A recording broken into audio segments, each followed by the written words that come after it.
दोस्तों स्वागत है आपका हमारे YouTube चैनल मैथ इंडियंस में। द्विघात समीकरण में अभी तक हमने प्रश्नावली 4.1 पढ़ी, जिसमें हमने द्विघात समीकरण को पहचानना सीखा तथा कुछ सवालों से हमने द्विघात समीकरण बनाने भी सीखे। अब से हम उन्हें हल करना भी सीखेंगे। पहली विधि होगी गुणनखंडों द्वारा द्विघात समीकरण का हल। अब हम सबसे पहले जानेंगे कि द्विघात समीकरण का हल होता क्या है। जैसे हम मान लें कि कोई द्विघात समीकरण 2x² - 3x + 1 बराबर 0 है और इस समीकरण में हम x बराबर 1 रख दें। यहाँ रखेंगे 2 गुणे 1 का वर्ग 1 होगा, ऋण 3 गुणे 1 और प्लस 0 = 0। यहाँ 2 - 3 + 1, यहाँ आ जाएगा 0 बराबर 0। अर्थात जब हमने x बराबर 1 रख दिया तो यह द्विघात समीकरण 0 के बराबर हो गया। यही प्रक्रिया हम पहले द्विघात बहुपद के साथ करते थे। जैसे 2x² - 3x + 1 यदि द्विघात बहुपद हो और जिसमें हम x बराबर 1 रखेंगे तो यह 0 हो जाएगा। तो यहाँ हम x बराबर 1 को इसका शून्य कहते थे, क्योंकि इसका मान रखने पर बहुपद का मान 0 हो जाता था। इसी प्रकार मान रखने पर यहाँ भी मान 0 हो जाता है। अर्थात 2x² - 3x + 1 बराबर 0 में x बराबर 1 इसका शून्य कह लें, या हम यहाँ इसे मूल कहते हैं। चूंकि यहाँ x की 2 घातें हैं, अतः यहाँ पर समीकरण में 2 मूल होंगे।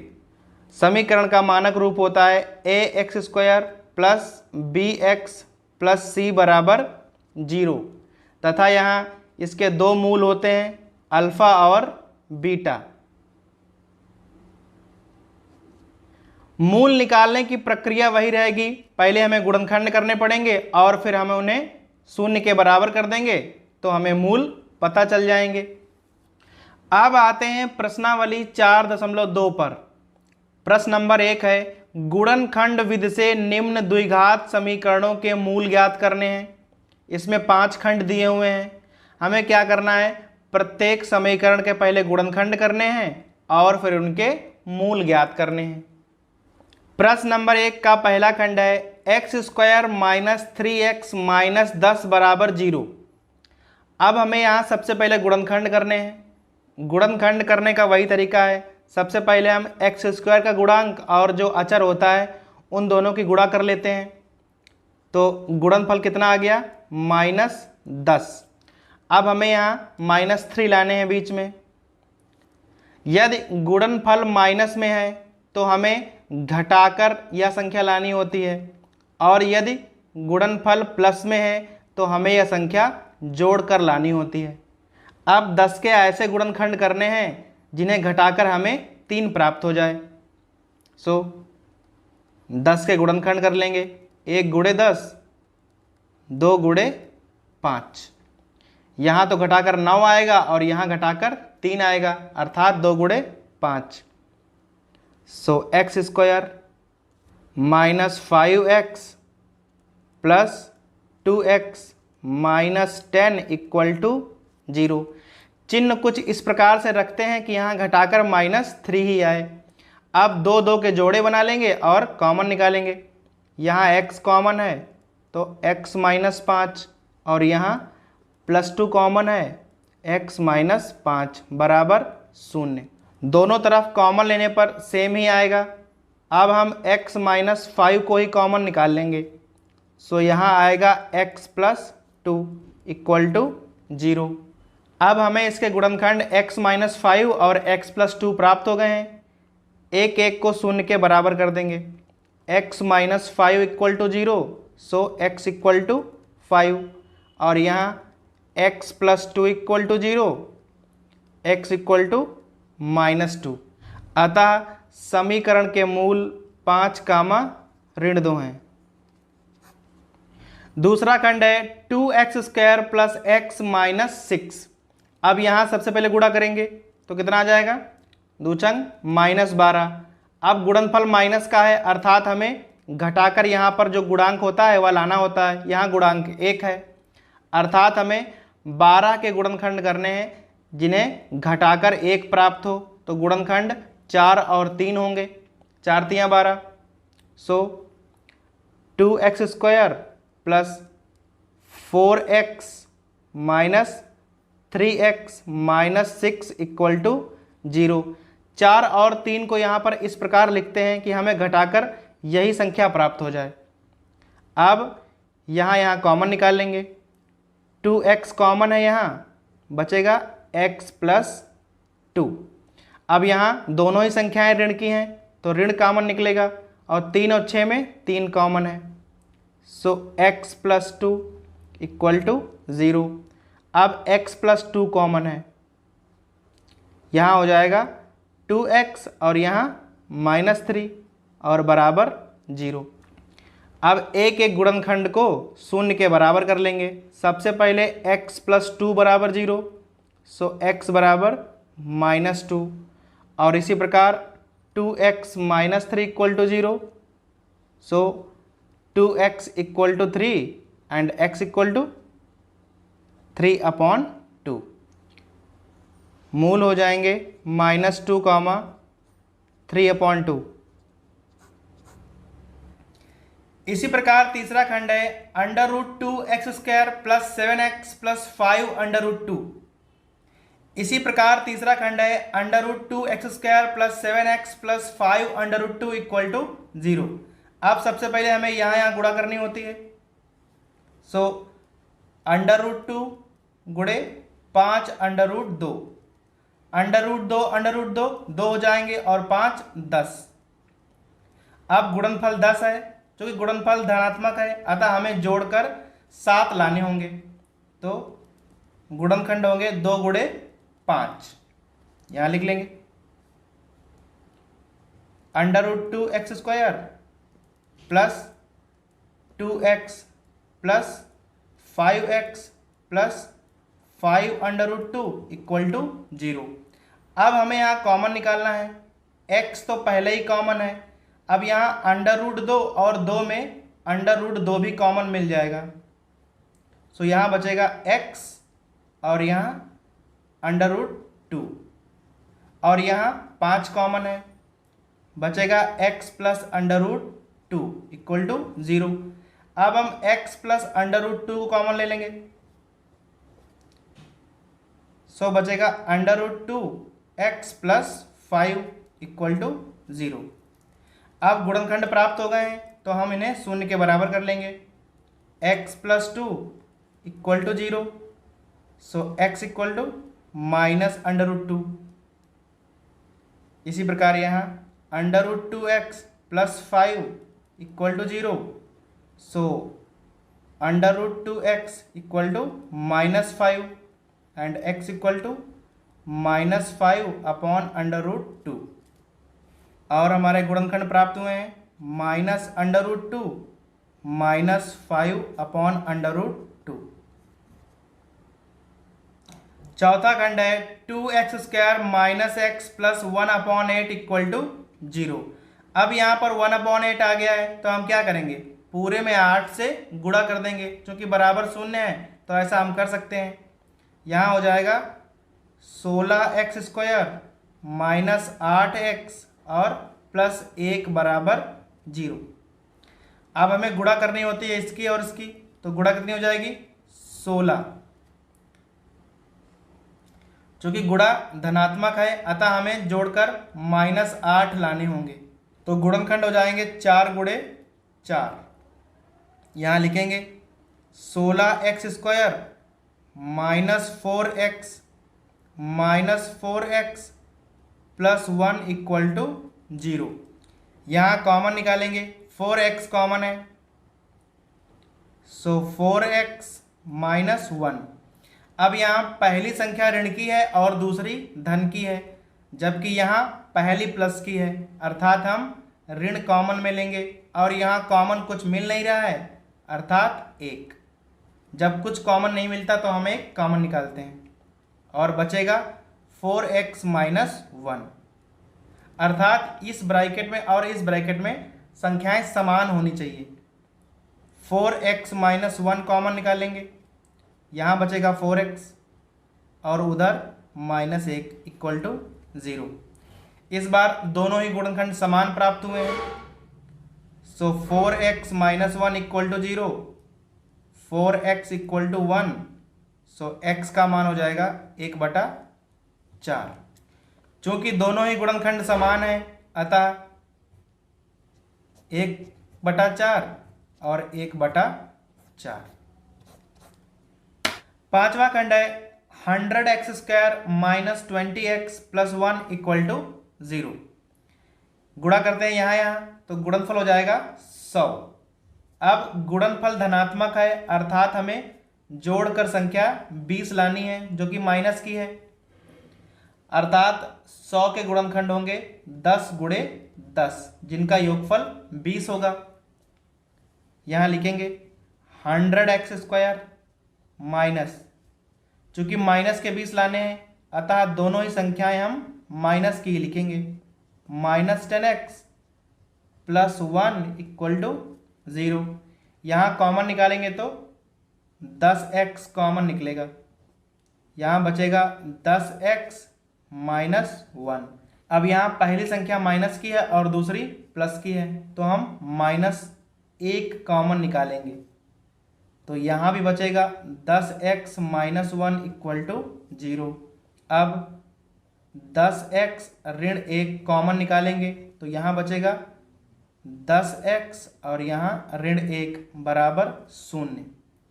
अब गुणनखंड हो गए हैं तो 0 के बराबर करेंगे, 10x ऋण 1 बराबर 0।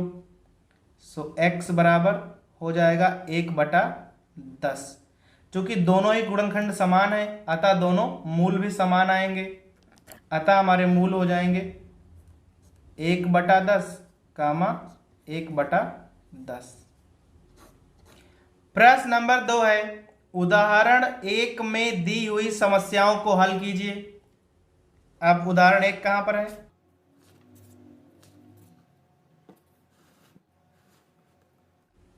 यह है उदाहरण नंबर 1। यहां पर 2 खंड हैं। पहला है जॉन और जीवंती दोनों के पास कुल मिलाकर 45 कंचे हैं। दोनों 5-5 कंचे खो देते हैं और अब उनके पास कंचों की संख्या का गुणनफल 124 है। तो हमें ज्ञात करना है कि उनके पास पहले कितने कितने कंचे थे। सबसे पहला पॉइंट है कि जॉन और जीवंती के पास कुल 45 कंचे हैं। यदि हम मान लें जॉन के पास कंचे x हैं तो जीवंती के पास कितने होंगे?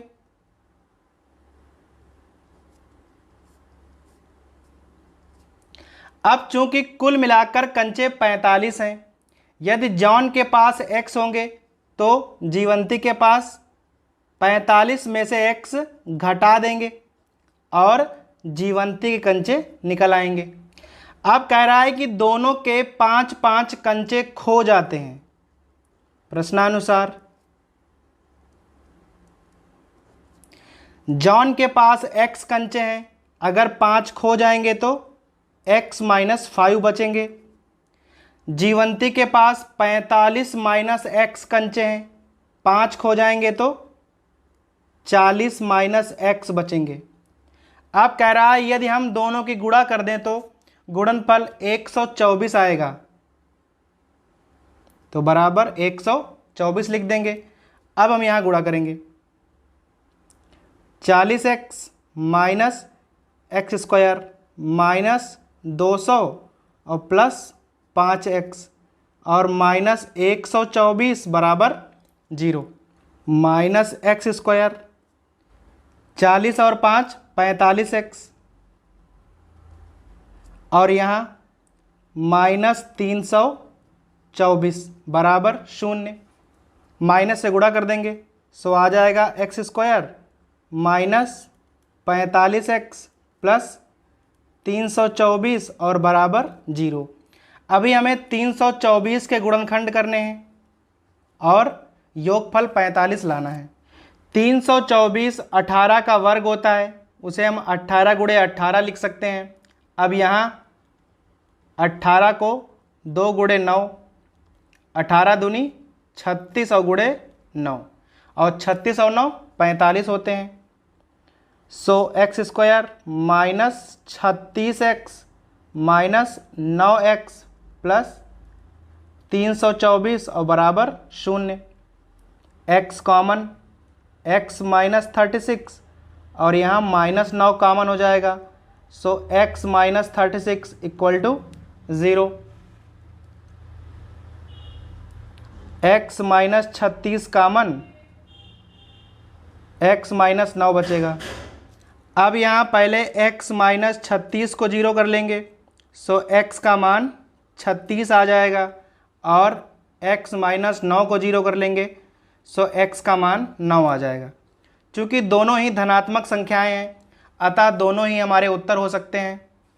जब हम x का मान 36 रखेंगे तो जॉन के पास 36 कंचे होंगे और जीवंती के पास 9, और यदि हम x का मान 9 रखेंगे तो जॉन के पास 9 कंचे होंगे और जीवंती के पास 36। दोनों ही हमारे आंसर हैं। अभी उदाहरण नंबर 1 का दूसरा खंड है। एक कुटीर उद्योग एक दिन में कुछ खिलौने बनाता है। प्रत्येक खिलौने का मूल्य ₹55 में एक दिन में निर्माण किए गए खिलौनों की संख्या को घटाने से प्राप्त संख्या के बराबर है। किसी दिन कुल निर्माण लागत 750 रुपये थी, तो हमें ज्ञात करना है कि खिलौने कितने बनाए गए। सबसे पहले हम मान लेंगे खिलौनों की संख्या।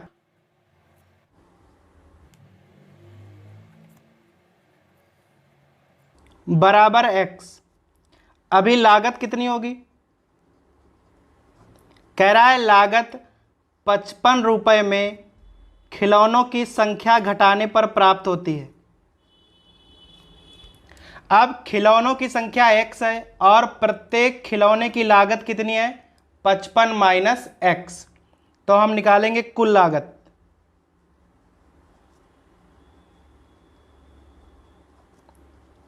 कैसे ज्ञात करेंगे? दोनों की गुणा कर देंगे। अभी प्रश्नानुसार हमारी कुल लागत है x 55 माइनस x, और वहाँ लागत है 750 रुपये। दोनों को बराबर कर दिया है, गुणा करेंगे। 55x minus x square minus 750 और बराबर 0। माइनस से गुणा कर देंगे, सो एक्स स्क्वायर माइनस 55x और प्लस 750 बराबर 0। अभी 750 से गुणनखंड करने हैं जिनका योगफल 55 हो। तो 750 के गुणनखंड करने हैं, योगफल 55, 25 तियाँ 75 और योगफल 55 होगा। So x square minus 25x minus 30x plus 750 equal to 0। यहाँ कॉमन x है, सो x माइनस 25, और यहाँ माइनस 30 कॉमन है, x माइनस 25 इक्वल टू 0। अभी हम x माइनस 25 को कॉमन निकालेंगे, so x minus 30 equal to 0।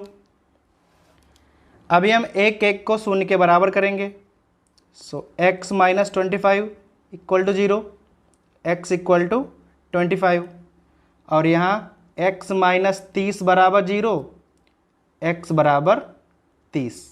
अब चूंकि दोनों ही संख्याएं धन की हैं, अतः दोनों ही हमारे आंसर हो सकते हैं। यदि हम खिलौनों की संख्या 25 लेंगे तो लागत 55 माइनस 25 30 रुपये हो जाएगी, और यदि खिलौनों की संख्या 30 रुपये लेंगे तो लागत 25 रुपये हो जाएगी। प्रश्न संख्या 3 है, ऐसी दो संख्याएं ज्ञात कीजिए जिनका योगफल 27 हो और गुणनफल 182 हो। अभी हमारे पास दो संख्याएं हैं जिनका योगफल 27 है, मान लेंगे, माना संख्याएं। यदि हम एक संख्या को x मान लेंगे तो दूसरी संख्या, चूंकि योगफल 27 है तो 27 में से घटाकर प्राप्त होगी। अतः दोनों ही संख्याएं x और 27 माइनस x हो जाएंगी प्रश्नानुसार। अभी कह रहा है कि दोनों का गुणनफल 182 है, सो हम x और 27 माइनस x वो बराबर 182 गुणा कर भी देंगे, minus x square minus x square plus 27x और 182 को इधर खींच लाएंगे, माइनस से गुणा, एक्स स्क्वायर माइनस 27x और प्लस 182 बराबर 0। अब 182 के गुणनखंड करने हैं जिन्हें जोड़कर 27 आए। 182 2 से काटेंगे तो 91 आएगा और 91 13 गुणे 7 होता है, 7 दूनी 14 और 13, सो एक्स स्क्वायर माइनस 14x और माइनस 13x और प्लस 182 बराबर 0। x कॉमन, x माइनस 14 और यहाँ minus 13 common, x minus 14 equal to 0। यहाँ x माइनस 14 कॉमन तो बचेंगे x माइनस 13 बराबर 0। अब एक एक को 0 के बराबर करेंगे, x माइनस 14 बराबर 0, सो x बराबर 14 और यहाँ x माइनस 13 बराबर 0, सो x बराबर 13। दोनों ही संख्याएं धनात्मक हैं, अतः दोनों ही हमारे आंसर हो सकते हैं। यदि हम x का मान पहले 14 रखेंगे तो दूसरी संख्या 13 हो जाएगी, और यदि x का मान 13 रखेंगे तो दूसरी संख्या 14 हो जाएगी। अतः हमारी संख्याएं 13 और 14 होंगी। प्रश्न संख्या 4 है, दो क्रमागत धनात्मक पूर्णांक ज्ञात करने हैं जिनके वर्गों का योगफल 365 है। दो क्रमागत पूर्णांक,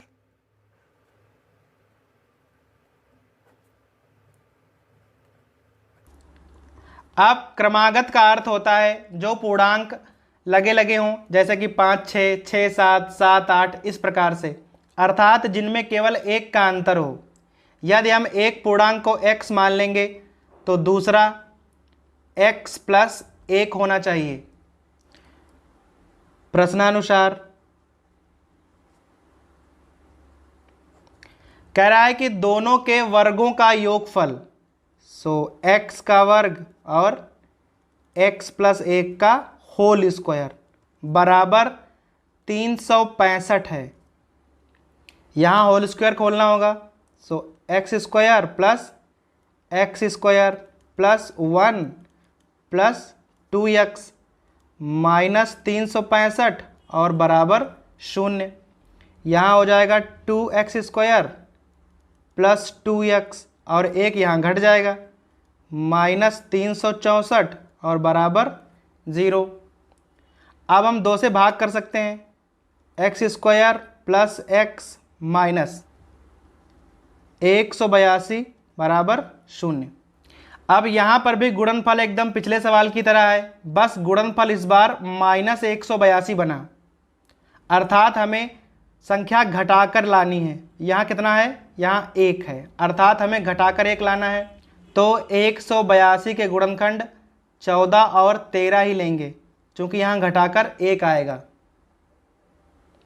सो एक्स स्क्वायर प्लस 14x, जो चिन्ह यहाँ लगा होता है वह हम बड़ी संख्या के आगे लगाते हैं, माइनस 13x और माइनस 182 बराबर 0।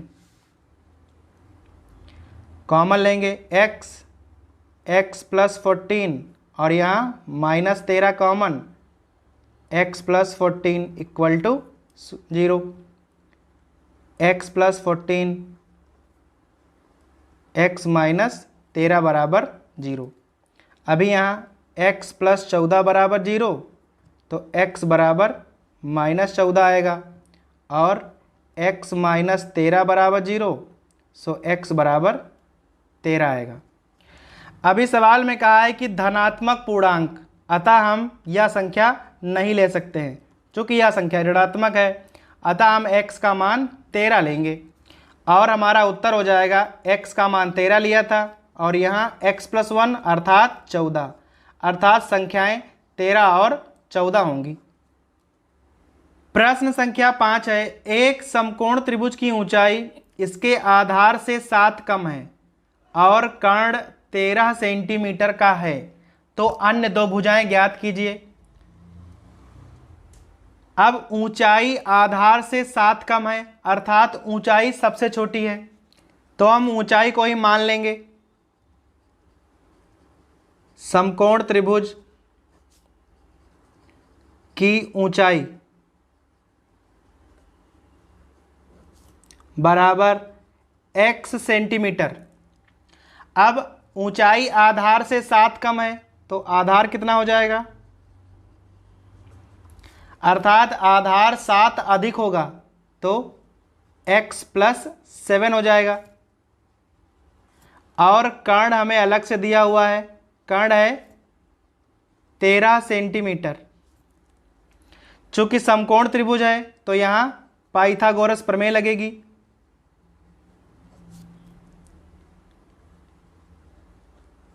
कर्ण का वर्ग बराबर आधार का वर्ग और प्लस ऊंचाई का वर्ग। मान रख लेंगे, कर्ण है 13, 13 का वर्ग, आधार है x प्लस 7 का वर्ग और प्लस ऊंचाई का वर्ग।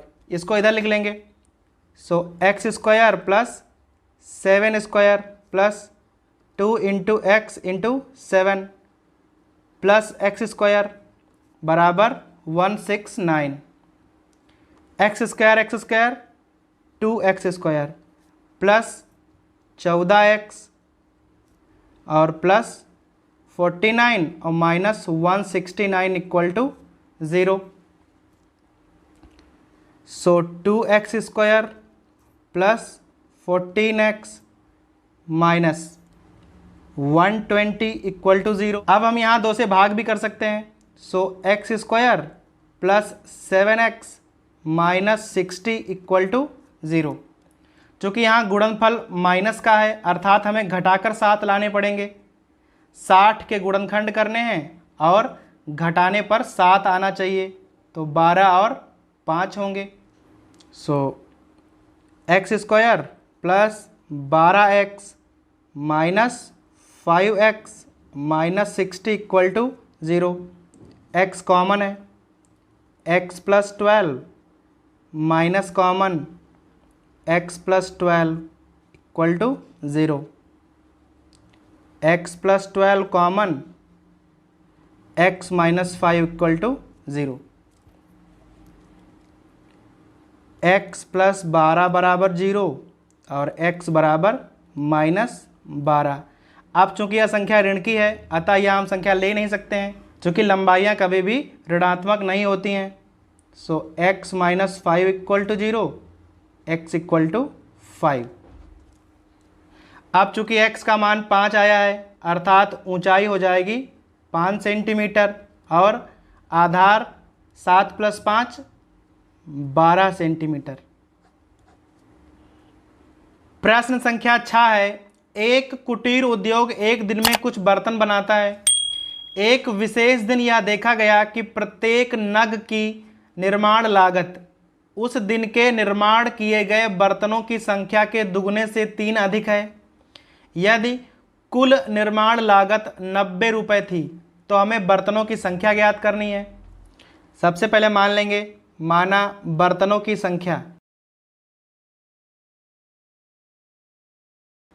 बराबर x। अभी निकालना है लागत। अब कह रहा है लागत कितनी है, बर्तनों की संख्या के दुगने, सो 2x से 3 अधिक है, सो हमने 3 जोड़ दिया रुपया। अब यह एक बर्तन की लागत है, हमें निकालना है कुल लागत।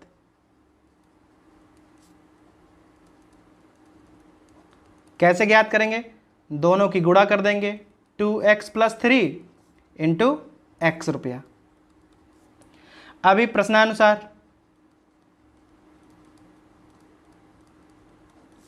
कह रहा है कुल लागत 90 रुपये है। अब हमारी लागत है x, 2x + 3 और उनकी है 90 रुपये, दोनों को बराबर करेंगे, गुणा 2x² + 3x और माइनस 90 बराबर 0। अब यहाँ गुणा करेंगे, गुणा हो जाएगी -180। चूँकि गुणा माइनस की है अतः हमें घटाकर 3 लाने होंगे। 180 के गुणनखंड करेंगे 12 और 15, अंतर 3 का है, सो 2x²। चूँकि यहाँ संख्या धनात्मक लानी है अतः +15x लिखेंगे और -12x, -90 बराबर 0। अब यहाँ कॉमन लेना है, x 2x + 15 और यहाँ -6 कॉमन मिल जाएगा, 2x + 15 = 0। 2x + 15 कॉमन निकालेंगे, सो बचेगा x - 6 बराबर 0। 2x + 15 = 0, 2x बराबर -15। चूँकि यहाँ से संख्या ऋणात्मक आएगी, -15/2, अतः यह संख्या हम नहीं ले सकते हैं। यहाँ x - 6 बराबर 0, सो x = 6, यह संख्या धनात्मक है अतः हमारा यही उत्तर होगा। अब x का मान 6 है, अतः उस दिन 6 बर्तन बनाए गए और प्रत्येक बर्तन की लागत 6 दूनी 12, 3 15 रुपया।